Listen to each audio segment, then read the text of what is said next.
अस्सलाम वालेकुम एवरीवन, कैसे हैं आप सब। उम्मीद करती हूँ आप सब खैरियत से होंगे। और आज हमारा सेकंड लेक्चर है लैब प्रैक्टिकल का, और अकॉर्डिंगली वेब डेवलपमेंट के थर्ड लेक्चर है। और इसमें हम क्या करेंगे, पहले तो मैं बता देती हूँ कि हमने प्रीवियस लेक्चर्स में क्या पढ़ा है, ताकि जो न्यू व्यूअर्स हैं उनको पता हो कि ऑलरेडी हम पीछे क्या डिस्कस कर चुके हैं। हमने सबसे पहले थोड़ी सी थ्योरी देखी थी कि वेब डेवलपमेंट क्या होता है, front end development, back and development, इनका रोड मैप क्या हो, और किस तरह से समथिंग जो भी हम डिस्प्ले करवाना चाह रहे हैं वेबसाइट पे किस तरह से रन होती है, किस तरह से डिस्प्ले होती है, और किस तरह से यूज़र रिक्वेस्ट करता है, किस तरह से वो रिक्वेस्ट सर्वर के पास जाती है, कौन से प्रोटोकॉल के ज़रिए से जाती है, और कैसे हमारे जो वेब ब्राउज़र्स है उस पर डिस्प्ले होती है। इसको हमने फर्स्ट लेक्चर में डिस्कस किया था। सेकंड लेक्चर में हमने क्या किया था, हमने एक कोड लिख कर देखा था। कोड में हमने क्या किया था, हमने HTML का स्ट्रक्चर बेसिकली ड्रॉ किया था। हमारे पास फॉर एग्जांपल HTML क्या है, हमारे पास एक स्ट्रक्चर है। अब स्ट्रक्चर में मेनली क्या चीज़ें होती हैं, हेड होता है, बॉडी होती है। फॉर एग्जांपल हम ह्यूमन की एग्जांपल ले लेते हैं, तो उसमें क्या है, हमारे पास एक हेड होता है और एक बॉडी होती है। हेड के अंदर ब्रेन है, ब्रेन के अंदर जो भी है हमें नज़र नहीं आ रहा, लेकिन वो बहुत इंपॉर्टेंट है। ठीक है, उसकी फंक्शनैलिटी वो सब कुछ बता रहा होता है, वो सब कुछ मैनेज कर रहा होता है। इसमें हमारे पास डाटा अबाउट डाटा आ जाता है, मतलब हम जो लिख रहे हैं, जो स्ट्रक्चर बॉडी में बनाएंगे, उसका व्यू पोर्ट कैसा होगा, वो उसकी विड्थ कितनी होगी, उसका टाइटल क्या है। हेड हेड में है ना हमारा नेम, के हमारा नेम ये है, हमने दिमाग में बिठा लिया है कि जब भी ये नाम लिया जाएगा ये हमारा नाम है। इस तरह हम टाइटल दे देते हैं। टाइटल जब हम शो करते हैं तो वो कहाँ पर शो होता है, वो हमारे इधर टाइटल बार में शो होता है। न्यू टैब यहाँ पर जितने भी आते हैं, जैसे यहाँ पर न्यू टैब है, इसका न्यू नेम न्यू टैब दिया होगा। जब हम यूट्यूब ओपन करते हैं तो यहाँ पर यूट्यूब लिखा आ जाता है। इसी तरह ये क्या चीज़ें हैं, ये टाइटल दिया होता है। टाइटल हमारे पास बहुत इंपॉर्टेंट है। क्यों इंपॉर्टेंट है, जो सर्च इंजन ऑप्टिमाइजेशन पढ़ के आए हैं, या जिनको SEO के बारे में थोड़ा सा भी इंफॉर्मेशन, थोड़ी सी भी इंफॉर्मेशन है, उनको पता होगा कि SEO क्या रोल प्ले करता है। तो बेसिकली जिनको आइडिया नहीं, मैं उनको ये बता दूँ बहुत शॉर्ट टर्म में ये, कि SEO हमारा क्या करता है, जब जब भी हम कुछ सर्च करते हैं तो वो क्या करता है, वो हमें प्रोवाइड करता है जो भी हमें रिक्वायरमेंट होती है। वहाँ पर उसके अकॉर्डिंग कीवर्ड्स, कुछ न कुछ कीवर्ड्स हम देते हैं वेबसाइट के अंदर, के जब भी ये कीवर्ड्स सर्च आउट किए जाएंगे तो हमारी वेबसाइट डिस्प्ले होनी चाहिए। हमारा नेम जो है वो डिस्प्ले होता है। फॉर यहाँ पर हमारे पास अमेज़ोन है, उसकी वेबसाइट है, उसको ओपन करो, अमेज़ोन लिखो तो उसकी नज़र आ जाती है कि जी अमेज़ोन की वेबसाइट ये है। सर्च इंजन ऑप्टिमाइजेशन के बारे में डिफरेंट कोर्सेज हैं, अगर आप वो करना चाहते हैं तो कर सकते हैं, लेकिन वेब डेवलपमेंट में SEO का बस इतना ही समझ लें फ़िलहाल, मतलब बहुत इंपॉर्टेंट बेशक रोल है, लेकिन हम उसको ज़्यादा डिस्कस नहीं कर रहे होंगे।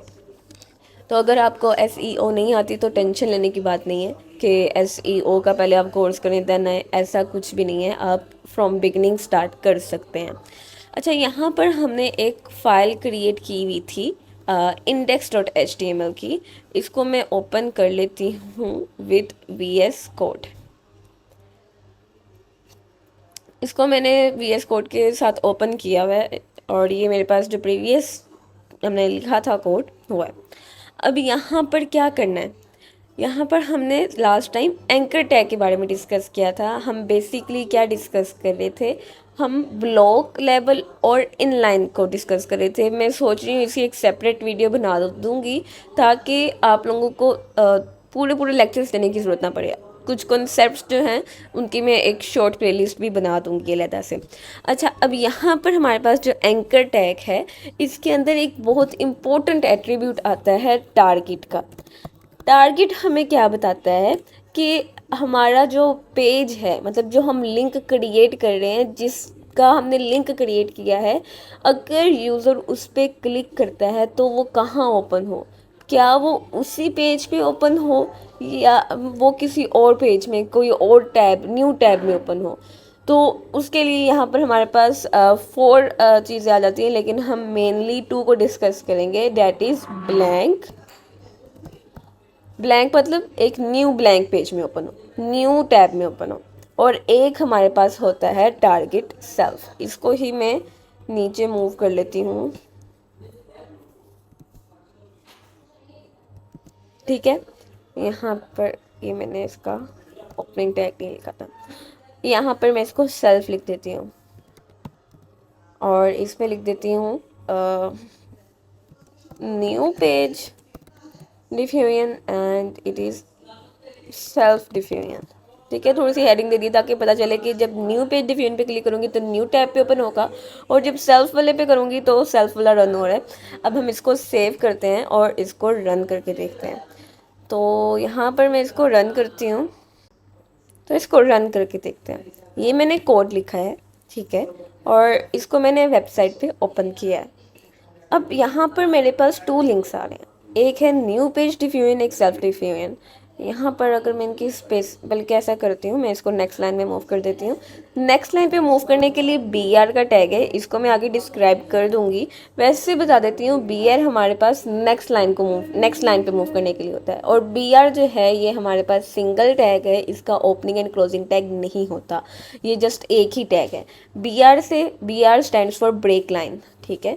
तो यहाँ पर हमारे पास जहाँ पर भी हमें नेक्स्ट लाइन पे मूव करना हो, इनलाइन एलिमेंट्स को हम BR का टैग लगा देते हैं। इसको सेव करते हैं एंड देन इसको रीलोड करते हैं, और ये दोनों नेक्स्ट पेज पे मूव हो गए। तो यहाँ पर इसको मैं रन करके देखती हूँ, न्यू पेज डिफ्यूजन, तो ये कहाँ पर ओपन होगा, ये नेक्स्ट पेज पे ओपन हो रहा है। इसके अलावा अगर मैं इधर क्लिक करती हूँ सेल्फ डिफ्यूजन पे, तो ये किधर ओपन होगा, ये इसी पेज पे ओपन होगा। अब यहाँ पर कुछ चीज़ें नोट करने वाली हैं। पहले जब मैंने दिखाया था इसका कलर कुछ और था, इसका कलर ब्लू था, बट आफ्टर विजिटिंग ये पर्पल है। और जब मैं इस पर क्लिक करती हूँ तो एक दफ़ा गौर से देखिएगा इसका कलर क्या होता है, इसका कलर रेड हो जाता है। हम इसको कस्टमाइज़ कर सकते हैं, हम इसके जो कलर्स हैं उनको चेंज कर सकते हैं, HTML के अंदर भी चेंज कर सकते हैं, लेकिन मैं आप लोगों को प्रोफेशनल वे से लेके जाना चाहती हूँ, तो CSS के ज़रिए से हम करेंगे, इसलिए ताकि हमें हर इंडिविजुअल लिंक पे, हर इंडिविजुअल पे जाके उसका चेंज ना करना पड़े। हम सिंपली क्या कर सकते हैं, हम इन सब को एक क्लास CSS में मैं आपको अच्छे से डिस्क्राइब कर दूंगी, हम इन सब को इंडिविजुअली करने की बजाय एक क्लास बनाकर एक साथ उन पर CSS प्रॉपर्टी अप्लाई कर सकते हैं। CSS cascading style sheet styling के लिए वो बेसिकली यूज़ होती है। यहाँ पर हम मज़ीद डिस्कस करेंगे, मैं इधर लिखूँगी element A tag in HTML। यहाँ पर हम फर्स्ट लिंक को ओपन करते हैं, मैं W3 स्कूल ही ज़्यादातर प्रेफर करती हूँ। यहाँ पर इन्होंने A लिंक का सिंटेक्स बताया हुआ है किस तरह से लिख सकते हैं, एंड देन उसके बाद यहाँ पर डेफिनेशन एंड यूसेज है, तो इसको देख लेते हैं। यहाँ पर ये जो मेन पॉइंट है, यहाँ पर मैंने जो पहले बताया था कि हमारे पास अनविजिटेड लिंक का कलर क्या होता है, वो अंडरलाइन और ब्लू होते हैं। विजिटेड लिंक हमारे पास अंडरलाइन एंड पर्पल होते हैं, और एक्टिव लिंक हमारे पास अंडरलाइन एंड रेड होते हैं। तो इसके अलावा यहाँ पर कुछ टिप्स एंड नोट्स बताए गए हैं, तो इनको देखते हैं। If the A tag has no href attribute, it is simply a placeholder for a hyperlink। इसका क्या मतलब है, यहाँ पर चेक करते हैं। यहाँ पर मैं लिंक जो है इसको रिमूव कर दूँगी और फिर देखती हूँ ये किस तरह से वर्कआउट करता है। तो यहाँ पर मैंने इसको रिमूव किया है और इसको सेव करके हम अपने डॉक्यूमेंट पे जाते हैं और इधर इसको चेक करते हैं। अब यहाँ पर ये कोई लिंक के तौर पे काम नहीं कर रहा है, ये सिंपली एक एज अ टेक्स्ट काम कर रहा है। तो हमने बेसिकली इसको हाइपर लिंक क्रिएट कर लिया है, हम कभी भी इस पर लिंक क्रिएट कर सकते हैं, लिंक ऐड कर सकते हैं। तो ये एक प्लेस होल्डर है जिस पे भी लिंक लगाना बाकी है। उसके बाद हमारे पास है linked page is normally displayed in the current browser window unless you specify an other target. इसके बारे में भी हम डिस्कस कर चुके हैं कि हमारे पास टारगेट जो है वो ब्लैंक होता है और सेल्फ होता है। ब्लैंक में वो न्यू पेज में ओपन होता है और सेल्फ में वो उसी पेज में ओपन हो रहा होता है। तो यहाँ पर सेल्फ लिखने की ज़रूरत नहीं है, अगर हम सेल्फ नहीं भी लिखते तो भी हमारा उसी पेज पे ओपन होगा। किस तरह से ओपन होगा इसको मैं करके दिखाती हूँ। यहाँ पर सेव किया और इधर दोबारा किया, और इसको जब हम लिंक पे क्लिक करेंगे तो ये देखिए इसी पेज पे ओपन हो रहा है, किसी और पेज पे ओपन नहीं हो रहा, इसी पेज पे ओपन हो रहा है। तो यहाँ पर हमारे पास सेल्फ ना भी यूज़ करें तो भी ओके है। अब यहाँ पर कुछ ब्राउज़र्स बताए हुए हैं कि A टैग को कौन कौन से ब्राउज़र सपोर्ट करते हैं। तो यहाँ पर जितने भी ब्राउज़र्स के नेम है ये सब A टैग को सपोर्ट करते हैं। उसके बाद हमारे पास एट्रीब्यूट्स आ जाते हैं। एट्रीब्यूट्स में हमारे पास यहाँ पर डिफरेंट एट्रीब्यूट्स उन्होंने दिए हुए हैं। इसमें हमने href और टारगेट के बारे में डिस्कस किया है। href हमारे पास क्या था, लिंक क्रिएट करने के लिए। अच्छा, यहाँ पर जो बाकी इनको आप रीड करना चाहो तो आप कर सकते हो, मैं ज़्यादा एक्सप्लेन नहीं करूँगी, लेकिन फिर भी मैं थोड़ा बहुत बता देती हूँ कि जो डाउनलोड है हमारे पास, आपने अक्सर देखा होगा इसको हम पहले एक्सप्लेन कर लेते हैं। Specifies that it target will be downloaded when a user clicks on the hyperlink. इसका क्या मतलब है, हमारे पास कुछ लिंक्स ऐसे होते हैं कि जब हम उस पर क्लिक करते हैं हमारा ऑटो डाउनलोड जो है वो स्टार्ट हो जाता है। यहाँ पर हमारे डाउनलोडिंग स्टार्ट हो जाती है। किस तरह से होती है, हमारे पास जैसे हमने कोई PDF डाउनलोड करनी है तो हम क्या करते हैं, हम एक लिंक पे क्लिक करते हैं, वहाँ पर लिखा होता है कि if you want to get this PDF click here to get download. तो यहाँ पर हमारे पास क्या होता है, लोडिंग स्टार्ट हो जाती है, डाउनलोड होना स्टार्ट हो जाता है। इसके अलावा सिंपली अगर हम कोई बुक सर्च करते हैं तो वेबसाइट पे ही, यानी कि जब हम गूगल सर्च करते हैं तो वहाँ पर ही कुछ लिंक्स आ जाते हैं जिस पे हम क्लिक करें तो डायरेक्टली हमारी डाउनलोडिंग स्टार्ट हो जाती है। उसके बाद हमारे पास HREF हो गया। HREF लैंग्वेज कोड है। It specifies the language of the link document, कि कौन सी लैंग्वेज का होगा वो डॉक्यूमेंट। मीडिया है, मीडिया क्यूरीज वगैरह के लिए यूज़ हो जाता है। स्पेसिफाइज दैट मीडिया और device the link document is optimized for, कि जो हम लिंक ओपन कर रहे हैं क्या वो उस डिवाइस के लिए ऑप्टिमाइज्ड है या नहीं है, क्या वो रिस्पॉन्सिव है नहीं है, क्या वो उस पर शो हो सकता है सही से या नहीं हो सकता। इस तरह की डिफरेंट चीज़ें आ जाती हैं, लेकिन अभी हमारा मेन टारगेट जो है वो वही चीज़ें। REL जो है ये हमारे पास क्या करता है, इसमें हमारे पास alternate, author, bookmark, external help, next, इस तरह की चीज़ें आ जाती हैं। हमारे पास बेसिकली क्या है, इसकी वैल्यूज़ हैं। जैसे हमने टारगेट में ब्लैंक और सेल्फ ऐड किया था, इसी तरह हम इसमें ये ऐड कर सकते हैं वैल्यूज़। ये क्या करते हैं, it specifies the relationship between the current document and the link document. अब इसका क्या मतलब है, जैसे कि यहाँ पर हमारे पास करंट डॉक्यूमेंट है, जैसे कि ये हमारे पास करंट डॉक्यूमेंट है और इसका इस लिंक डॉक्यूमेंट के साथ क्या रिलेशन है वो हम बताते हैं। देन हमारे पास क्या आ जाता है, इसमें हमारे पास प्रीवियस और नेक्स्ट चीज़ आती है। प्रीवियस और नेक्स्ट हमारे पास जैसे कि इस के लास्ट पे दिया हुआ है प्रीवियस और नेक्स्ट बटन्स। यहाँ पर ये कुछ ना कुछ लिंक क्रिएट किया हुआ है इन्होंने, यहाँ पर कुछ ना कुछ इन्होंने नेक्स्ट पेजेस के लिए लिंक दिया हुआ है, तो ये चीज़ें भी हम इसके ज़रिए से कर सकते हैं। देन हमारे पास अभी तक के लिए आई थिंक इतना काफ़ी है और कुछ नहीं है। बाकी आप चीज़ें इसमें देख लेना, डिस्कस कर लेंगे उनको अगर आप किस। यहाँ पर कुछ एग्जांपल्स दी हुई हैं इन्होंने ए टैग की, कि ए टैग किस तरह से यूज़ हो सकता है। तो यहाँ पर है सबसे first example, how to use an image as a link. हम इमेज को एज अ लिंक कैसे यूज़ कर सकते हैं। मोस्टली आपने वेबसाइट्स में देखा होगा कि जब हम यहाँ पर क्लिक करते हैं तो हमारे पास क्या होता है, एक न्यू पेज ओपन हो जाता है। ये भी हमारे पास बेसिकली क्या है, ये हमारे पास एक इमेज है जो कि हमें होम के तरफ लेके जा रही है। इसी तरह हमारे पास डिफरेंट इमेजेस होती हैं, उस पर क्लिक करने से हमारे पास डिफरेंट लिंक्स ओपन हो जाते हैं। यहाँ पर हमारे पास अभी हमने इमेज टैग को डिस्कस नहीं किया है, तो हम ऐसा करते हैं पहले इमेज टैग को डिस्क्राइब कर देते हैं, पहले उसको डिस्कस कर लेते हैं। तो यहाँ पर हम क्या करते हैं, इमेज टैग को भी डिस्कस करेंगे, लेकिन मैं इससे पहले बताना चाहती हूँ कि इमेज टैग हम कहाँ ऐड करेंगे। जैसे मैंने बताया था कि ए टैग है, इसकी ओपनिंग एंड क्लोजिंग टैग होता है, और ओपनिंग टैग के अंदर हम एक एट्रीब्यूट ऐड करते हैं HREF का। HREF में हम बेसिकली लिंक दे रहे होते हैं। अब यहाँ पर ये जो सेल्फ डिफ्यूजन है ये क्या था, ये लेबल है हमारे पास। लेबल हमारे पास टेक्स्ट भी हो सकता है, हमारे पास इमेजेस भी हो सकते हैं। तो जब हम यहाँ पर इमेजेस ऐड करना चाहेंगे, हम इमेजेस किस तरह से ऐड करते हैं अपने वेबसाइट के अंदर, उसके लिए हमारे पास एक टैग होता है इमेज टैग। इमेज टैग के लिए हमारे पास अंदर दो चीज़ें आती हैं, सोर्स एंड अल्टरनेटिव। सोर्स में हम बताते हैं कि उसका पाथ क्या है, वो कहाँ पर पड़ी है, क्या वो वेबसाइट पे है या फिर वो हमारे जो क्या कहते हैं हमारे लैपटॉप के अंदर है, हमारे कंप्यूटर के अंदर है, कहाँ पर पड़ी है वो। और अगर हमारे कंप्यूटर के अंदर है तो कौन से फोल्डर में है, उसका क्या एड्रेस है, वो हम इधर लिखते हैं। और अल्टरनेटिव में हम क्या लिखते हैं, अल्टरनेटिव में हम ये लिखते हैं कि हमारे पास अगर पिक इन केस ब्राउज़र पे डिस्प्ले नहीं हो रही तो क्या शो होगा वहाँ पर। आपने मोस्टली देखा होगा कुछ पिक्स रिलोड नहीं हो रही होती, या तो वो सर्वर से ही डिलीट कर दी गई होती हैं या हमारा नेट नहीं चल रहा होता सही से। तो क्या होता है, वहाँ पर लिखा आ जाता है कि ये इमेज एक उसका आइकन बना आ जाता है और लिखा आ जाता है कि ये इमेज इसकी थी, या लिखा आ जाता है page is not available, this image is not available. इस तरह के कुछ कैप्शंस मिल जाते हैं वहाँ पर। तो वो जो चीज़ हमने डिस्प्ले करवानी होती है वो हम इधर लिख देते हैं। अब यहाँ पर हम एक इमेज ऐड करके देखते हैं। इमेज सबसे पहले वेबसाइट पर देखते हैं कि अगर हमने कोई वेबसाइट से पिक लेनी हो हम किस तरह से लेंगे। यहाँ पर मैं लिख लेती हूँ for example images of laptop. और फर्स्ट लिंक ओपन करते हैं, दैट इज़ ले लेते हैं अनसप्लैश। ये बहुत अच्छी वेबसाइट है बाय द वे। इसमें क्या होता है, आपको हाई रेजोल्यूशन पिक्स मिल जाती हैं इजीली और फ्री डाउनलोड भी हो जाती हैं।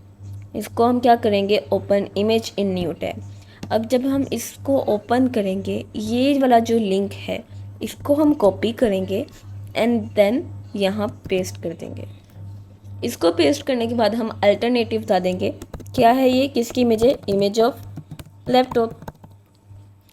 और इसको सेव करते हैं और चेक करते हैं क्या आउटपुट आई है। यहाँ पर इसको रीलोड किया और यहाँ पर हमारी इमेज जो है वो डिस्प्ले हो गई। अब हमारे पास क्या है, हमने इमेज ऐड करना भी सीख ली। अगर मेरा यहाँ से कुछ भी, फॉर एग्जांपल मेरा कोड नहीं सही, तो क्या होगा, मेरी पिक यहाँ पर डिस्प्ले नहीं होगी और यहाँ पर क्या लिखा आ जाएगा, इमेज ऑफ लैपटॉप। आइकन बना गया और लिखा आ गया इमेज ऑफ लैपटॉप। ठीक है, मतलब जो लिंक है वो ब्रोकन है। इसके बाद हम क्या करेंगे, अब हम एंकर टैग में थे, एंकर टैग में हम यहाँ पर इमेज का टैग ऐड करेंगे। मैं यहाँ पर दोबारा कोड सेव कर देती हूँ और इसी इमेज को उसके अंदर लेके आती हूँ। तो इसको मैंने कट किया और इधर मैंने इसको बल्कि छोटा कर लेते हैं।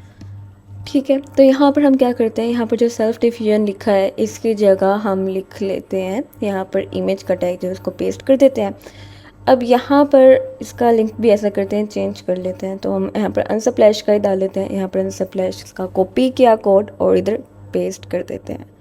इसको यहाँ से कट करके इधर पेस्ट कर दिया।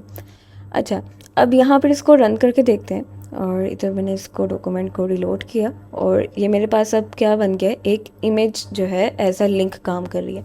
कैसे काम कर रही है, यहाँ पर देखो, यहाँ पर पॉइंटर जो है ये इस तरह से है और यहाँ पर जाके हैंडी पॉइंटर बन जाता है, मतलब पॉइंटर चेंज हो रहा है। इसको जब मैं क्लिक करूँगी तो क्या होगा, अनसप्लैश की वेबसाइट जो है वो ओपन हो जाएगी। हमने एंकर टैग में बहुत सारी चीज़ें देख ली हैं कि हमारे पास कौन कौन से एट्रीब्यूट्स होते हैं और हमने इसकी एग्जांपल्स देखी हैं कि हम टेक्स्ट भी ऐड कर सकते हैं, इमेज को भी एज अ लिंक यूज़ कर सकते हैं। अब हम नेक्स्ट एग्जांपल की तरफ मूव आउट करते हैं। तो जब हमने ईमेल एड्रेस का लिंक जनरेट करना होता है, हम क्या करते हैं, सेम वही स्टेप है, बस लिंक में हम HTTPS की जगह मेल टू लिखते हैं। हम मेल टू यूज़ करेंगे और साथ में कोलन आएगा और किसको हमने मेल करनी है उसका नेम, उसकी जीमेल आ जाएगी, उसका जीमेल अकाउंट। ठीक है, मेल टू, उसके बाद यहाँ पर ज़रूरी नहीं जीमेल अकाउंट हो, हमारे पास डिफरेंट अकाउंट्स होते हैं, हम कोई भी अकाउंट पे भेज सकते हैं इजीली। और यहाँ पर हम सेंड ईमेल का ऑप्शन क्रिएट कर देंगे। यहाँ पर मैं एक दफ़ा क्लिक करके दिखाती हूँ। यहाँ पर हमारे पास एक लिंक जनरेट हो गया और इस पर जब क्लिक करूँगी मेरी जीमेल बॉक्स जो है वो ओपन हो जाएगी और ये मेरे से पूछ रहा है कि आपने कौन सा करना है, अपने गूगल, याहू, इस तरह की चीज़ें। आप लोग का विंडो यूज़ कर रहे होगे तो आपका ईमेल का ऑप्शन जो है वो, ईमेल जो है बेसिकली ईमेल की जो ऐप है वो ओपन हो रही होगी। उसके बाद हमारे पास क्या रह जाता है, इसके अंदर एग्जांपल्स हो गई हैं। अब हमने फ़ोन नंबर, अगर जो फ़ोन नंबर है उसको लिंक करना हो तो हम क्या करेंगे, हम टेल का वर्ड यूज़ करेंगे।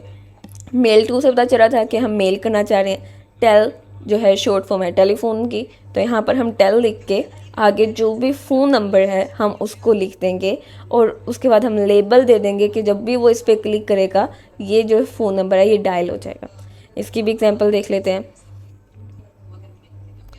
इस पर जब क्लिक किया तो यहाँ पर ये पूछ रहा है कि क्या आप स्काइप ओपन करना चाहते हो, क्योंकि लैपटॉप में स्काइप के ज़रिए से मोस्टली कॉल करते हैं। अच्छा जी, इसके बाद हमारे पास कौन सी एग्जांपल है, अगर आपने किसी और सेक्शन को करना है, इसके बारे में जो सा है ये वाला पॉइंट, इसको मैं आगे डिस्कस करूँगी, बल्कि ऐसा करती हूँ इधर ही डिस्कस कर देती हूँ। तो यहाँ पर मैं क्या कर रही हूँ, मैं पैराग्राफ ऐड कर रही हूँ। कितने पेजेस का, मैं लोरम 200 वर्ड्स, ताकि थोड़ा सा लंबा हो जाए वेब पेज मेरा। अच्छा जी, उसके बाद मैं अब क्या करूँगी, मैं नेक्स्ट लाइन पे मूव करूँगी। ठीक है, और इधर टैब आ गया। अब यहाँ पर मैं कोई भी लिंक क्रिएट करना चाह रही हूँ, मैं यहाँ पर लिख देती हूँ, सेक्शन बना देती हूँ मैं, बल्कि अभी मैंने वो भी नहीं सिखाया। इधर ही एग्जांपल देख लेते हैं। तो यहाँ पर हमारे पास क्या है, हमारे पास इसने पैराग्राफ्स ऐड किए हुए हैं। अब यहाँ पर गो टू सेक्शन 2 पे जब क्लिक करूँगी, इसी पेज के नीचे मूव कर जाएगा। यहाँ पर ये सेक्शन 2 लिखा है, इस तक आने के लिए मैं क्या करूँगी, इसको क्लिक करूँगी तो ये सेक्शन 2 पे मूव कर जाएगा। हमारे पास डिफरेंट वेबसाइट्स में ये ऑफ़र होती है कि जब हम नीचे चल जाते हैं तो यहाँ पर एक एरो बटन बना रहा होता है कि आप गो टू टॉप, उस पर क्लिक करते हो तो आप दोबारा टॉप पे आ जाते हो। वो भी इसी तरह से क्रिएट किया जाता है। इसके अलावा हमारे पास यहाँ पर क्या करना है, इसके लिए जो सेकंड हमारा सेक्शन 2 है, यहाँ पर हमें एक आईडी देनी पड़ती है। अभी मैंने आईडी और क्लासेस के बारे में डिस्कस नहीं किया, इस वजह से मैं कह रही थी कि मैं आपको इसको आगे एक्सप्लेन कर दूँगी। तो जब हम आईडी और क्लासेस पढ़ेंगे तब हम इस पॉइंट को नोट कर लेंगे। लेकिन मैं आप लोगों को ये बता दूँ कि हम किस लिए यूज़ करते हैं।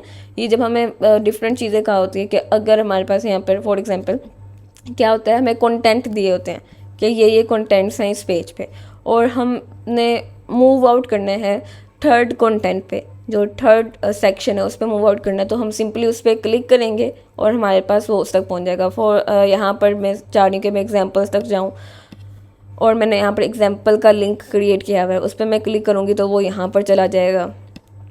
इस तरह के कुछ एग्जांपल्स मिल जाती हैं, आप थोड़ा सा सर्च आउट करना, आपको मिल जाएंगी। लेकिन मैं इनके बारे में डिस्कस करूँगी आगे अपकमिंग लेक्चर्स में।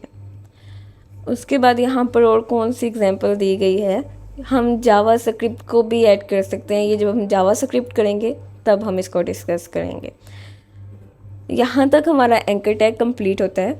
बाकी हम नेक्स्ट वीडियो में डिफरेंट टैग्स को डिस्कस करेंगे। तो मिलते हैं नेक्स्ट लेक्चर्स में, तब तक के लिए अल्लाह हाफ़िज़।